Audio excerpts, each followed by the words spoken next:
Okay. Hi. Okay, so I don't really know exactly where it's gonna go, but I just kind of wanted to explain where I'm at right now, what I've been dealing with internally. Honestly, because I feel like whenever I put myself out there on social media, it kind of is like helpful to process things and to know that I'm not alone, and also to help you if you can relate so you know that you are not alone. That's the point of being vulnerable, right? Like, I think the more that each of us can be vulnerable, the more that we can each feel understood. For those of you who have been following my journey on Instagram, I just moved to a new city. And I think whenever you make a big change in your life, it can bring up a lot. And I think that's what's been happening for me. And on top of that, I've been going through a pretty big like identity shift in general, just in the past, like, I would say year, but specifically 6 to 7 months. And I've noticed something about myself. I'm very much of an extremist. So when I decide to go for something, I'm like all in or I'm all out. It's kind of hard for me to find that middle ground. So that's why back in the day I used to compete in bodybuilding. That's why I feel like I would do so well, because it was such an extreme sport. That's where I would thrive. And now I'm noticing this come up in other areas of my life where I'm just like very, very extreme in things.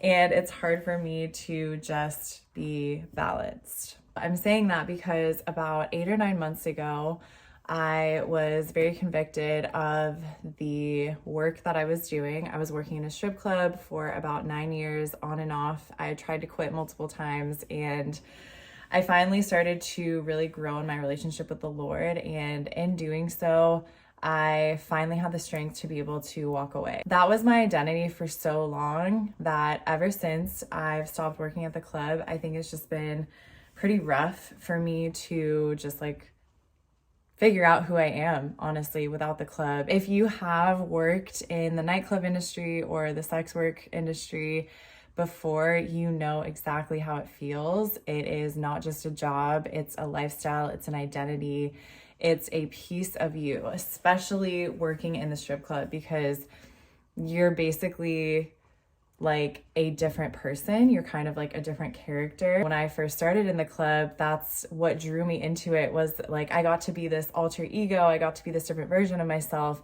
And slowly over the years, it was like the alter ego of me and the like real me kind of just merged into one. And I kind of was just more so myself, but like a different version of myself, if that makes sense. And if you worked in the club, you probably know exactly what I mean. So basically, this like alter ego version of me that has merged with me and become part of my identity has now been like dying off. Like, I have been dying to that piece of myself. This was who I was even outside of the club. I carried this piece of me even outside of the club in my life, in the way that I showed up in the world. Ever since I've left that piece of myself, I've really been going like diving in headfirst, on fire for God, really seeking Him above all else and making Him a number one priority in my life, which I have never ever done before in my life. Like, I grew up a Christian,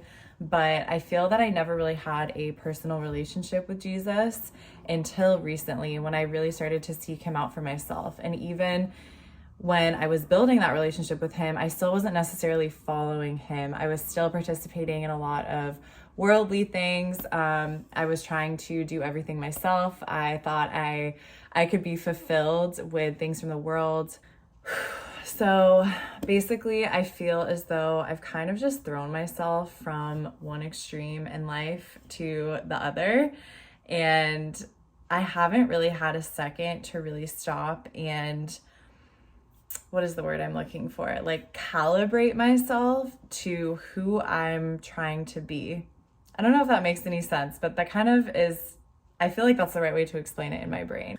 It's almost like I felt the need to like make up for lost time. So I've gone from this extreme to this other extreme, and it's finally catching up to me. And I'm noticing that it's just like not fully 100% authentic.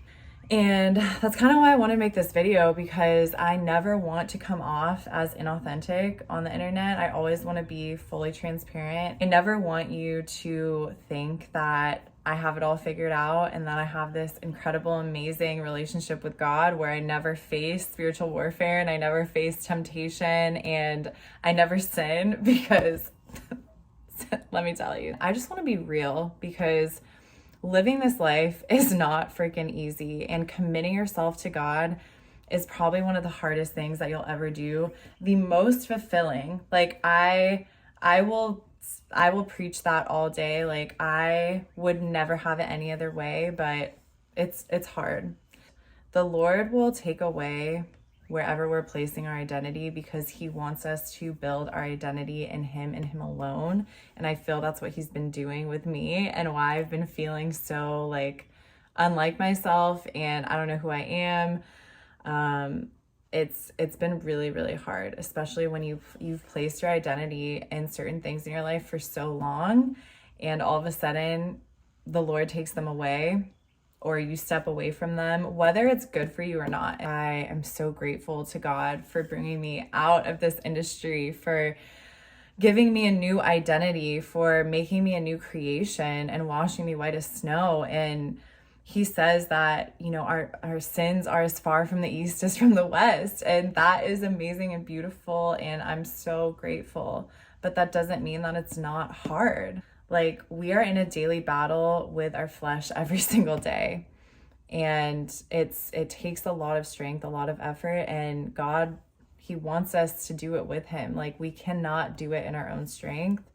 He wants us to rely on him daily. And that's really what I've been learning, is it's not like okay, I'm going to seek God now and everything's going to be great. And okay, I've built my identity on him, so now I'm good. It's like, no, this is a daily thing. It's a constant effort, a constant discipline. It's a constant choice every day. And there's still going to be ups and downs. There's going to be battles. There's going to be spiritual warfare. There's going to be doubts and questions and times of being frustrated with him and times of missing your past. I just want to say it's okay. It doesn't make you a bad person. It doesn't make you a bad Christian. It doesn't mean that you don't have a strong relationship with God. It means that you're human, and it means that you're living in a fallen world where we're going to struggle. Jesus said, on this earth, you will have trouble, but I have overcome the world.